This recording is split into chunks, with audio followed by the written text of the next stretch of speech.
الحمدللہ رب العالمین والصلاة والسلام علی سید الانبیاء والمرسلین وعلی آلہ وصحبہ اجمعین ثم اما بعد السلام علیکم ورحمۃ اللہ وبرکاتہ۔ اس مختصر سیشن میں آپ کے سامنے دوبارہ دو محاورے قرآن کے میں پیش کرنا چاہتا ہوں۔ پہلا محاورہ بڑا مشہور ہے اور میرا پرسنلی اس سے بڑا کلوز تعلق ہے۔ وہ ایک دعا ہے موسیٰ علیہ السلام کی، وَاحْلُلْ عُقْدَةً مِّن لِّسَانِي يَفْقَهُ قَوْلِي، وَاحْلُلْ عُقْدَةً مِّن لِّسَانِي، میری زبان میں جو گرہ ہے اس کو کھول دے، میری زبان کی گرہ کھول دے۔ حل عقدۃ لسانی ہی عربی میں کہتے ہیں زبان کی گرہ کھولنے کو۔ اب زبان کی گرہ کا کیا مقصد ہے؟ اس کا ایک لفظی ترجمہ ہے وہ بھی صحیح ہے، اور اس کا ایک محاورتاً ترجمہ ہے وہ بھی صحیح ہے۔ لفظی ترجمہ یہ ہے کہ موسیٰ علیہ السلام کی زبان میں ایک طرح سے مشکل تھی، ان کو سٹٹر تھا۔ سٹٹر کو کیا کہتے ہیں؟ لکنا واقعی لکنا، چلو نیا لفظ بھی سیکھ لیا آج میں نے۔ اچھا تو لکنا تھا ان کی زبان میں، تو جب جس کی زبان میں لکنا ہو وہ پھر یہ دعا کرے کہ میری زبان سے جو لکنا ہے جب مجھے تقریر کرنی پڑے تو یہ ہٹا دے۔ اوکے، انہوں نے جا کے تقریر کرنی تھی فرعون کے سامنے، اور فرعون بہت ایکسپرٹ پولیٹیشین ہے، اس نے بڑی زبردست تقریر کرنی ہے، آگے سے ان کو سٹمپ کرنے کی کوشش کرنی ہے، اور کوئی عام آدمی بھی جس کا لکنا نہ بھی ہو، جس میں کوئی سٹرر پرابلم نہ بھی ہو، وہ بھی کسی پولیٹیشین کے سامنے کھڑا ہو تو وہ بھی لڑکھڑا جائے، تو ان کو یہ دعا کرنے کی ضرورت تھی، وَاحْلُلْ عُقْدَةً مِّن لِّسَانِي۔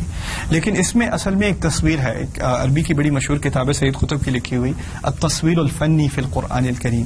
قرآن میں کئی دفعہ کچھ محاورے ایسے ہیں جو ایک تصویر کی شکل میں ہیں، یعنی آپ کو کسی چیز کا تصور کرنا پڑتا ہے تاکہ آپ کو صحیح اندازہ ہو بات کیا کہی جا رہی ہے۔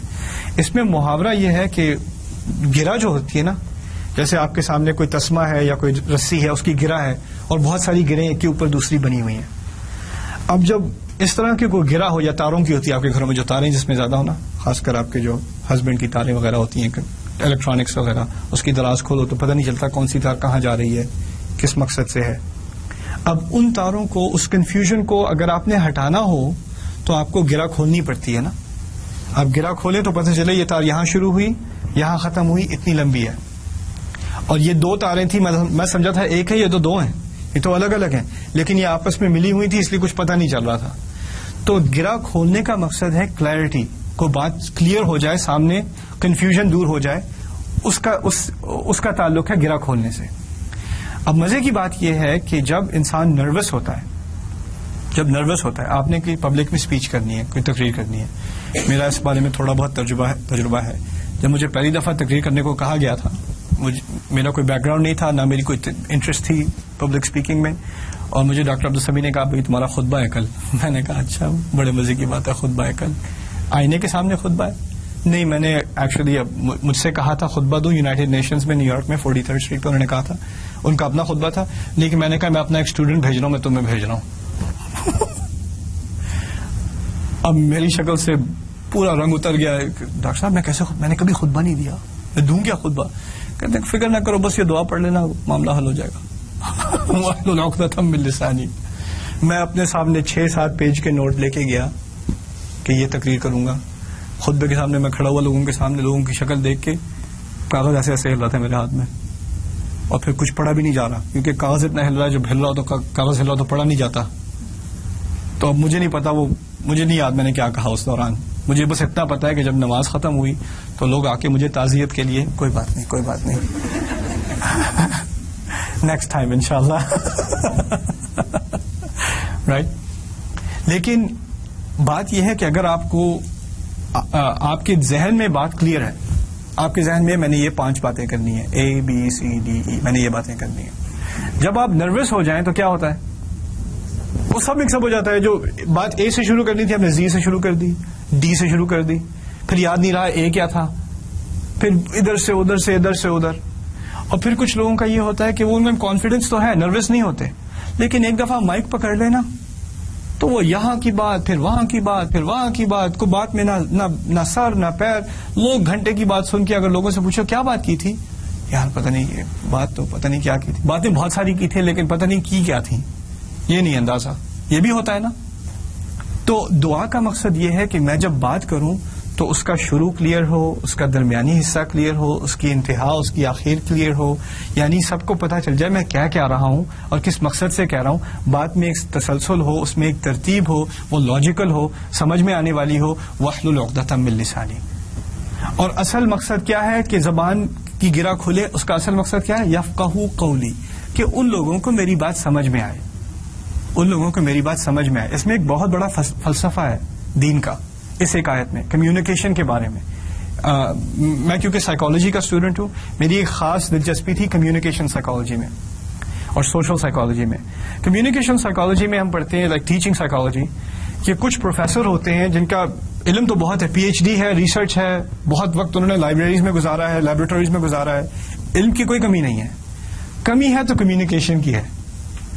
وہ بیچارہ اپنی پی ایچ ڈیز کے ساتھ جب آ کے 20 منٹ کا بھی لیکچر دیتا ہے اپنے اسٹوڈنٹس کو تو پہلے 5 منٹ میں باقی سب کومے میں ہوتے ہیں، سب پڑے ہوتے ہیں ایسے ہی، کسی کو کچھ سمجھ نہیں آ رہی کیا بات کر رہا ہے، کیونکہ اس کو یہ احساس نہیں ہے کہ اس کے پاس تو یہ علم ہے لیکن اس کو یہ علم ایسی زبان میں پریزنٹ کرنا ہے کہ جو سننے والا ہے اس کو سمجھ میں آئے، اس کی سمجھ میں آئے. اس کے دماغ میں تو کلیئر ہے لیکن اس کی زبان اور اسٹوڈنٹ کی زبان میں زمین آسمان کا فرق ہے. یہی فرق ہے عالم کا اور استاد کا، معلم کا. عالم کے پاس علم ہے، معلم کے پاس علم تو ہے لیکن اس کو پڑھانے کا طریقہ پتہ ہے، کون سے الفاظ استعمال کروں، کون سی ترتیب استعمال کروں، کون سی مثال استعمال کروں تاکہ لوگوں کو بات سمجھ میں آئے. اصل مقصد تقریر کرنا نہیں ہے، امپریس کرنا نہیں ہے، بہت ساری کتابوں کو کوٹ کرنا نہیں ہے. اصل مقصد لوگوں کو سمجھ میں بات آئے، اصل مقصد یہ ہے. اس لیے دعا میں یہاں تک بات نہیں کی کہ میری تقریر صاف ہو، کلیئر ہو اور اس میں کوئی گرا نہ ہو زبان میں. وَاحْلُلْ عُقْدَةً مِّن لِّسَانِي، اس کے آگے جواب و شرط ہے تاکہ یفقہوا قولی، تاکہ ان لوگوں کو میری بات ٹھیک طرح سے سمجھ میں آئے، گہری طرح سے سمجھ میں آئے. اور یہ بھی بڑی خوبصورت بات ہے، یفہموا قولی. یفہموا قولی کے معنی ہوتے ان کو تھوڑی بہت سمجھ میں آ جائے، کم از کم کچھ تو پلے لگ جائے ان کے. لیکن یفقہوا قولی کے معنی ہوئے بہت گہرائی سے ان کو یہ بات سمجھ میں آ جائے، یعنی اس کے میری تقریر کے بعد کوئی کنفیوژن نہ رہے میں کہنا کیا چاہ رہا ہوں. اور اس دعا کی جو اصل تفسیر ہے، کیونکہ یہ دعا سورہ طٰہٰ میں 20ویں سورت میں ہے، اس دعا کی اصل تفسیر سورہ شعراء میں ہے، سورہ نمبر 26. اور کیا زبردست تفسیر ہے. اس سورہ شعراء میں موسیٰ علیہ السلام فرعون کے سامنے پہنچے، اس کے کورٹ کے اندر وہ اپنے تخت پہ بیٹھا ہے، اس کے سارے جنرل اس کے ساتھ جنرل بیٹھے ہیں، سارے سولجر سارے اس کے سپاہی کھڑے ہیں، اور بیچارے موسیٰ علیہ السلام اکیلے ہارون کے ساتھ سفر کر کے صحرا سے آئے ہوئے، کپڑوں پہ ساری ریت، اور وہ کھڑے ہوئے اور انہوں نے اس کے سامنے تقریر کرنی ہے. اور وہ جب ایک بات کریں تو فرعون 3 باتوں سے ٹال دے. یہی تقریر ہے. ایک بات کرے، وہ موسیٰ علیہ السلام نے ایک بات کی، ان ارسل معنا بنی اسرائیل انا رسول رب العالمین ان ارسل معنا بنی اسرائیل، ہم اللہ تعالیٰ کے رسول ہیں ہم دونوں، اور آپ بنی اسرائیل کو جن کو آپ نے غلام بنایا ہوا ان کو آپ ہمارے ساتھ چھوڑ دیں، ان کو جانے دیں.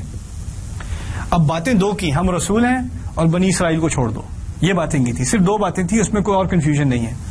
فرعون واپس آ کے جواب کیا کہتا ہے، الم نربک فینا ولیدا، ہم نے تمہیں یہاں پر چھوٹا بچہ دیکھ کر نہیں پالا تھا، تمہیں یہاں نہیں پلایا ہم نے، تم یہاں پہ پڑے بڑے نہیں ہو، ایسے یہ تمیز ہے بات کرنے کی تمہاری. الم نربک فینا ولیدا ولبثت فینا من عمرک سنین، کتنے سال تم نے ہمارے ساتھ گزارے ہیں. موسیٰ علیہ السلام نے صرف 2 باتیں کی تھیں، ہم اللہ کے رسول ہیں، بنی اسرائیل کو چھوڑ دو. جواب میں ڈانٹ ملنی شروع ہوگی، وفعلت فعلتك التي فعلت وانت من الكافرين، تم نے وہ جو کام کیا تھا نا، وہ جو کیا تھا تم نے، پتا ہے نا تمہیں، اب انکار کر رہے ہو کیا؟ کام کیا کیا تھا؟ غلطی سے جس کو مکہ مارا تھا وہ مر گیا تھا. اب دیکھیں تقریر کیسے کی ہے فرعون نے. اچھا تم تو اتنے چھوٹے سے تھے تب سے ہمارے پاس ہو، تم نے تو بڑے سال اس گھر میں گزارے ہیں، تم نے جو کیا وہ کیا بھول گئے کیا کیا تھا تم نے؟ یہ آ کے بات کرنے آئے ہو؟ یہاں آتے میرے پیر پکڑتے، مجھ سے معافی مانگتے، کہتے غلطی سے مکہ مار دیا تھا، معاف کر دیں، میں اپنا پرانا کمرہ واپس لے لوں کہ نہیں؟ یہ کیا بات کر رہے ہو؟ اب موسیٰ علیہ السلام اگر کوئی ایسی تقریر سنے، یعنی کوئی تمیز سے آ کے بات کرے، سیدھی سی بات کرے، اللہ تعالیٰ کا کلام پیش کرنے والے ہیں، اور جواب میں ایسی ڈانٹ مل جائے تو انسان لڑکھڑا نہیں جائے گا. کس بات کا جواب دوں، کیسے دوں، کیا کروں؟ انہوں نے بھی کیا جواب دیا ہے، قال فعلتها اذا، انہوں نے کہا میں نے یہ کام کیا تو تھا، جو تم کہہ رہے ہو میں نے کیا تھا، میں نے وہ کام کیا تھا. اب فرعون نے بھی ذکر نہیں کیا کہ کیا کام کیا تھا. موسیٰ علیہ السلام نے سوچا اگر وہ میری غلطی اگر وہ ایکسپوز کرنے کو تیار نہیں، میں اپنی غلطی خود کیوں ایکسپوز کروں؟ انہوں نے کہا میں نے وہ کیا تو تھا. اب فرعون نے 3 باتیں کی تھیں، سمجھنے کی بات ہے، فرعون نے 3 باتیں کی تھیں. پہلی بات کی تھی تم چھوٹے تھے، یہاں پہ گزاری عمر تم نے بڑے سال یہاں پر ہمارے ساتھ رہے ہو. پھر تم نے جو حرکت کی تھی وہ کی تھی. 3 باتیں کی نا. موسیٰ علیہ السلام نے کتنی باتیں کی تھی؟ 2 باتیں کی تھی. اب دیکھتا موسیٰ علیہ السلام ان 3 باتوں میں سے سب سے اہم بات کون سی ہے؟ قتل. یعنی یہاں پر بڑے سال گزارے، ٹھیک ہے آپ کا بڑا احسان ہے، شکریہ بہت بہت، لیکن وہ کوئی بڑی بات نہیں ہے اتنی. اس سے بڑا مسئلہ کون سا ہے؟ واپس وہ مصر میں آ گئے ہیں. مصر میں ان کے وانٹڈ پوسٹر لگے ہوئے ہیں، انہوں نے قتل کیا ہوا ہے، قتل کی وجہ سے وہاں سے بھاگے تھے. ان الملأ یأتمرون بک لیقتلوک، یہاں تک کہ پولیس والے چیفز جو ان کے جنرل ہیں وہ آپ کی ڈھونڈ میں ہیں تاکہ آپ کو پکڑیں اور آپ کو وہیں قتل کر دیں. اریسٹ کا بھی معاملہ نہیں تھا، آپ کو ڈھونڈتے کے ساتھ ہی قتل کر دیں. اب وہ واپس آ گئے تو انہوں نے کہا پہلے بڑے مسئلے کو حل کرنا چاہیے. فعلتها اذا وانا من الضالین، میں نے ہاں ٹھیک ہے اس وقت یہ کام تو کیا تھا، لیکن اس وقت میں کچھ کنفیوز تھا، میرے پاس صحیح معلومات نہیں تھی، میں کنفیوز تھا. ضالین. ففررت منکم لما خفتکم، اسی وجہ سے میں تم لوگوں سے بھاگ گیا تھا جب میں تم سے ڈرا کرتا تھا. کیا رہے ہیں؟ اب نہیں ڈرتا. پھر کہتے ہیں فوہب ربی حکما وجعلنی من المرسلین. امیزنگ. پھر کہتے ہیں جب میں بھاگ گیا تھا پھر اللہ تعالیٰ نے مجھے حکم دیا اور مجھے حکمت دی اور مجھے رسولوں میں سے بنا دیا. موسیٰ علیہ السلام کی پہلی بات کیا تھی؟ کہ میں رسول ہوں. اب کہا ٹھیک ہے میں نے وہ حرکت کی تھی اسی لیے میں بھاگا تھا، لیکن پھر مجھے رسول بنا دیا گیا. وہی بات دوبارہ لے آئے. پھر کہتے ہیں وَتِلْكَ نِعْمَةٌ تَمُنُّهَا عَلَيَّ أَنْ عَبَّدْتَ بَنِي إِسْرَائِيلَ. اچھا وہ جو آپ نے مجھ پہ بڑا احسان کیا تھا، کون سا احسان؟ آپ کے گھر میں پلا بڑا ہوں، آپ نے مجھے اپنے گھر میں جگہ دی ہے. کہتے ہیں وَتِلْكَ نِعْمَةٌ تَمُنُّهَا عَلَيَّ، آپ نے جو بڑا احسان مجھ پر کیا تھا. أَنْ عَبَّدْتَ بَنِي إِسْرَائِيلَ. اچھا اس احسان کا مطلب یہ ہے کہ آپ تمام بنی اسرائیل کو غلام بنا دیں. اب دیکھا وہ فرعون کی ڈانٹ میں 3 باتیں تھیں، ان تینوں باتوں کو لے کے واپس گھما کے وہی جو پہلے 2 باتیں کی تھیں، پہلی 2 باتیں کیا تھیں؟ میں رسول ہوں، بنی اسرائیل کو چھوڑ دو. وہی باتیں دوبارہ لے آئے. اسے کہتے ہیں زبان کی گرہ کھولنا. یعنی کوئی آپ کو اپنے مقصد سے اپنے ایجنڈا سے ڈسٹریکٹ نہ کر سکے. آپ کلیئر ہیں آپ نے کیا بات کرنی ہے. آپ کے سامنے کوئی ایسی بات لائے جو آپ کو کمپلیٹلی مکمل طور پہ سبجیکٹ چینج کر دے. فرعون نے پوری طرح سبجیکٹ چینج کر دیا تھا، لیکن آپ اس سے ڈسٹریکٹ نہ ہو، اس کی بات لے کے پھر واپس اپنی بات پر لے آئیں. اب اگلے سبجیکٹ پہ انشاءاللہ اگلے حلقے میں بات ہوگی، وہ ہے قرآن کے لفظوں کا استعمال. کہ قرآن میں جیسے ہر لفظ اپنی جگہ پرفیکٹ ہے، اس کو تھوڑا ایکسپلور کریں گے انشاءاللہ تعالی، اس کی کچھ مثالیں دیکھیں گے. بارک اللہ لی ولکم، والسلام علیکم ورحمۃ اللہ.